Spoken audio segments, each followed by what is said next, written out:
This unnerving encounter occurred during a solo trip to a small, rustic town in the Italian countryside, a stark contrast from my home in Manchester. I had booked a stay with an elderly couple, probably in their mid-60s, through a newly listed yet promising Airbnb. I wouldn't describe it as luxurious, but its glowing reviews and prime location made it an irresistible bargain. Upon arrival, the couple welcomed me with a homemade dinner, a kind gesture I couldn't refuse. Their English was good enough for some lively conversation as we chatted and shared a few stories. Afterward, I took a walk to explore the city's ancient architecture and got a few drinks. I returned around 10 p.m. to find the house silent, my hosts nowhere to be seen. I presumed they had gone to bed for the night. Remembering their offer during dinner, I poured myself a little wine before heading to my room. They were a really lovely couple. Exhausted from traveling, combined with the wine's soothing effect, I fell into deep sleep with surprising ease, a rare occurrence given my usual restlessness. I wasn't sure what time it was, but I awoke to a flash of lightning. Still groggy, I didn't open my eyes and waited for the accompanying thunder. 5, 10, 20, 30 seconds ticked by, but still nothing. I was still counting in my head when another flash pierced the darkness. Again, I waited, counting in my head. I remember my mom always used to tell me that however many seconds between lightning and thunder, that was how many miles away it had struck. I continued to wait, but it never came. Puzzled, I opened my eyes and sat up in bed just to see if my sleepy mind was playing tricks on me. Unfortunately, it hadn't been. What I saw was so shocking it took me a second or two to process what was happening. My seemingly sweet elderly hosts stood in the room next to me, both wearing masks, grotesque latex masks of distorted animal faces. It was such an unnerving sight that I couldn't wrap my brain around just how bizarre this situation was.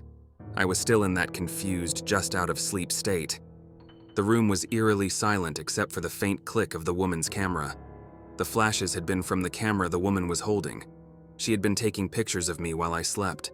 Her husband was standing next to me at the side of the bed, as if he wanted to be in the photos with me.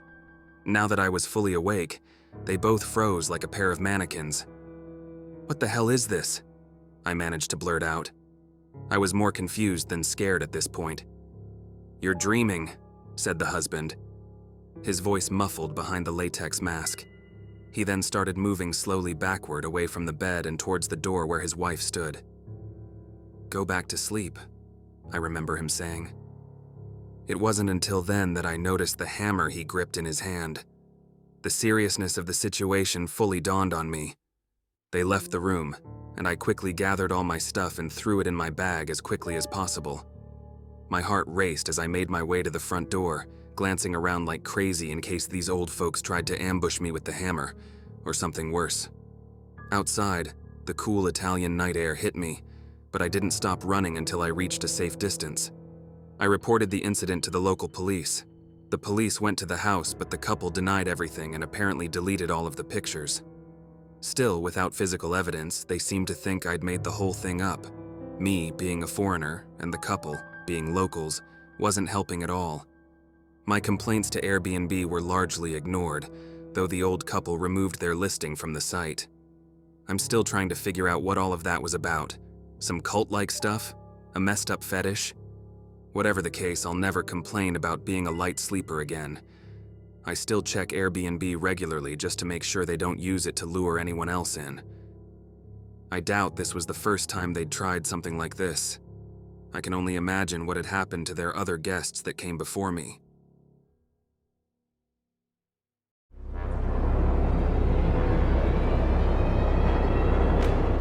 After several grueling weeks at work, I booked an Airbnb for a long holiday weekend for my friend and me. It was a secluded yurt, not the typical resort spas I'd normally stay at.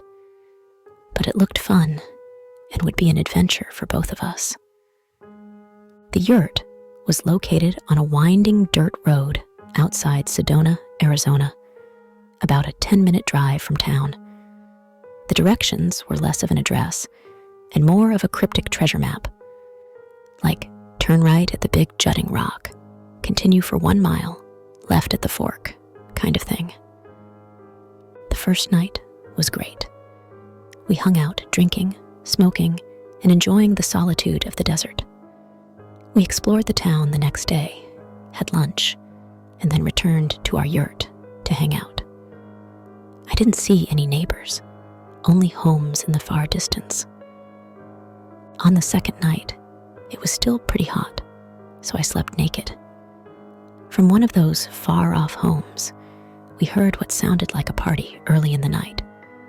Loud music traveling across the lonely desert. Eventually, as the hours ticked by, the music faded, and I drifted off to sleep. Sometime later, I felt a poke in my side. It was my friend, who apparently was still awake. I was on my back, so I turned my head slightly to see what she wanted. She immediately brought her fingers to my lips to keep me quiet. It was then that I heard it.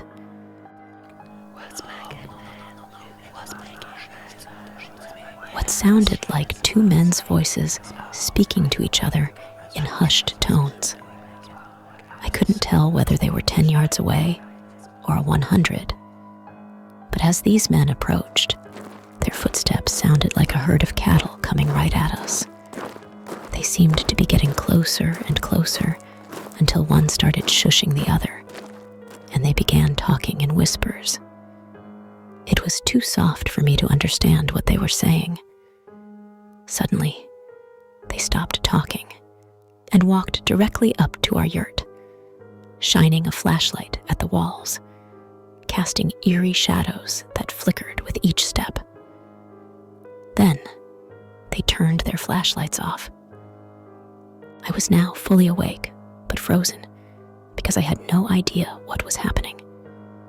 We couldn't talk because the desert air carried every sound, every creak of the bed. When the wind would pick up, all we could hear was the breeze. But when it died down, there was complete silence, except for their faint footsteps in the dirt, slowly walking around us. I wanted to scream as loudly as I could. What the fuck do you think you're doing? Then fight and kick. But my friend was the opposite and warned me to stay absolutely silent as she reached for her phone. When it had been what felt like an eternity, she turned the brightness all the way down and texted 911. The dispatcher was utterly useless and wouldn't send someone out because we had no address. She kept texting them that we were on a dirt road and that all we had were the directions the owners had sent us. We begged and begged for them to send someone out. Finally, we gave up. I hated myself for not wearing pajamas that night and for not having all my self-protection gear under my pillow instead of in my bag on the floor. I remember completely accepting that I may get assaulted or murdered. I thought about what it would be like for my family to find out I was dead and how sorry I would feel about it. I remember in the middle of this eternal frozen state, I heard the zipper rattling, and for the first time, my friend and I broke the silence. She yelled, "Now!" And I leaped to my bag of self-defense gear by the door to pull the alarm and grab my taser. She warned them that the police were on their way as she dialed 911 on speaker. I remember us making ourselves as loud as we could. I remember the sound of the distant siren getting closer. And I remember getting dressed and packing up my stuff quicker than I had ever had in my entire life. When a police officer arrived, he waited as we put our bags into my car. He said we shouldn't stay so far away from the main road, and we agreed. It was supposed to be just a fun, off-the-wall Airbnb, not some scene out of a teen horror flick. As we were about to pack up the last of our gear, my friend noticed large footprints all around our tent, inches from where we slept. Whoever these night stalkers were, they had gotten frighteningly close. We pointed them out to the officer, who didn't believe they weren't ours, despite how much bigger they were than the shoes on our feet. He said he had been patrolling the area with police dogs, and that was what we must have heard. He didn't believe any of our story and gave us a look like we were just a couple of girls freaking out over nothing. I hated that I second-guessed myself for the rest of the night, thinking we may have just overreacted and scared ourselves over nothing. High on adrenaline, we made the drive back home to Phoenix nonstop. My friend stayed the night, both of us still shaking from the experience. In the morning, I walked her out to say goodbye, but froze when I saw my car. We hadn't noticed it the night before, but in the daylight, we could see that covering every inch of it were the largest, meatiest handprints in red clay I'd ever seen. I mean, I consider my dad a big guy, and even his hands were small compared to the handprints on my car. I was so angry the police officer didn't see that, but I guess I couldn't blame him too much. I didn't see them either. Still, I was glad I had proof that someone was there that night. I took a bunch of pictures because I wanted as much evidence as I could find, just in case. The most unsettling part was that my friend told me later that there had been a string of unsolved murders and disappearances in that area over the last couple of years. After our trip, she had found articles of missing people minutes from our campsite. I literally recognized every road the articles mentioned as the road leading to our yurt. The owners had failed to mention that in the Airbnb listing. But don't worry, we put it in the comments.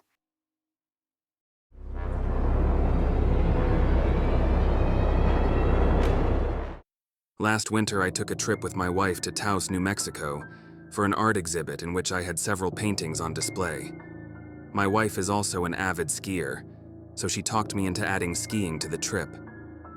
There was a large resort nearby, but I found this quaint log cabin on Airbnb, which seemed more romantic. The cabin was modest but charming, with a cozy bedroom, a compact living room, and a small kitchen. Right after we arrived, a blizzard began to rage, and the idea of being cocooned inside added to the thrill. Unfortunately, the storm also knocked out the cable and internet, leaving us with little to do. The following evening, after the storm had passed, it was just starting to get dark but still light enough to wander around. I thought it would be perfect for scouting some landscapes for my next project. I told my wife I'd be back within a few minutes and slipped on my boots and coat. The moment the door clicked shut behind me, a chilling discovery stopped me dead in my tracks. Fresh footprints in the snow leading right up to our door, and then away. I was freaked the hell out, but I wasn't about to go inside and scare my wife. My curiosity got the best of me, and I followed the footprints as they circled the cabin, pausing at each window before moving on. I noticed there were a lot of prints at our bedroom window. My heart froze in fear when I saw this. I could see my wife sitting on the bed reading on her iPad. She noticed me and waved. I waved back, a forced smile on my face. I continued to follow the footprints around back. They led to the living room window behind the house. The prints looked fresh, so I feared whoever was stalking us wasn't too far away. I stood there for a good long while trying to decide what to do next. I'd watched too many detective shows, I guess, because I chose to keep following the prints, which eventually veered off into the trees. I'd only gone a few dozen yards when there, partially hidden behind some shrubs, was a man in a black coat, crouched down, looking at the ground. He was as still as a statue, and I could see the snow piling up on his hood and shoulders.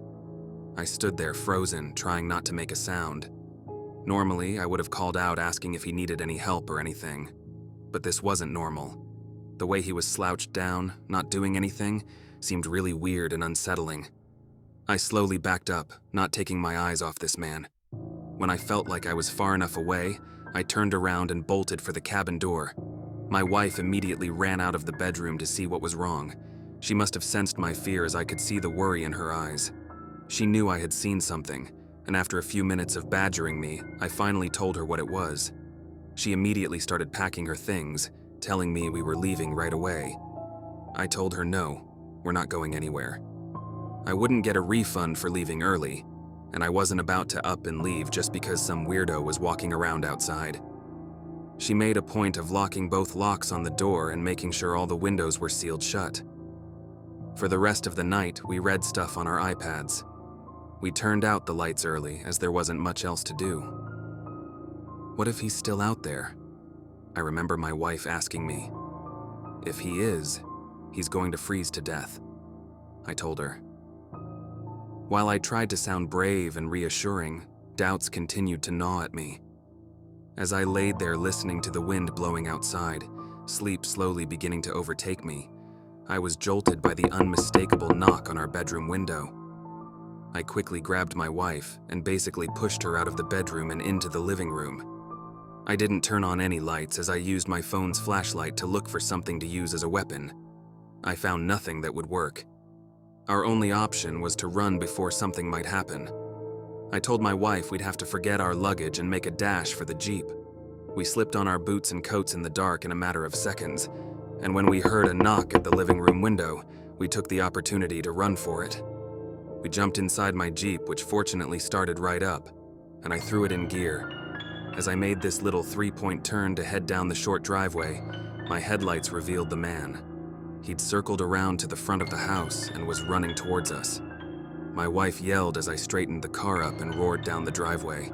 I could just make out his silhouette in the rearview mirror as we raced towards the main highway, the image of that man haunting every mile. We stayed at a hotel in town that night and returned to the cabin the following morning to collect the stuff we'd left behind.